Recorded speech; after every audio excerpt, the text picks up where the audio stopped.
بسم الله الرحمن الرحيم. ان شاء الله انا راح بكره مباراه الاهلي والعين في استاد القاهره، وانا اللي عندي ثقه في نادي القرن ان بشوف مباراه جديده، بس ان شاء الله الاهلي هيكسب وهيكسب نتيجه كبيره، لان الاهلي نادي القرن وانا عندي ثقه فيه ان شاء الله انه هيكسب باذن الله. نشوف الكابتن محمد عبد الستار.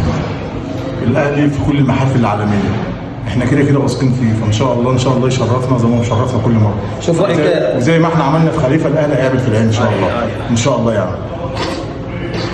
اولا كمصري والاهلي بيمثل مصر اتمنى ان الاهلي يفوز، بس بشرط امام عاشور ما يلعبش.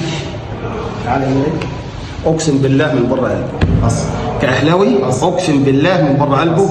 وبكره هتلاقي في جمهور للزمالك بكره في استاد القاهره بيشجع ضد الاهلي. بكره والله كلام بجد والله. انا باذن الله ان شاء الله الاهلي هيكسب باذن الله. انا عندي ثقه في الاهلي، عندي ثقه عمياء في النادي الاهلي باذن الله هيكسب ان شاء الله. هو بقول مش من قلبه وخلاص، ما دام دخل علم ربنا خلاص. دي اهلاوي، هي مش اهلاوي، لا عنده ثقه في نفسه واخد على التزوير. راي واحد اهلاوي. بس الحكام منين؟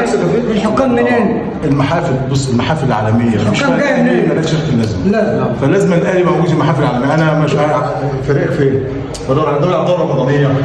انا اولا كزملكاوي كمصري اولا والاهلي بيمثل مصر، عن نفسي كزملكاوي بلاش الكلام عايز الاهلي يفوق. اما انتم لا انت مصدق الكلام ده؟ لا والله ما مصدق. والله ولا اي حد يصدق الزمالك.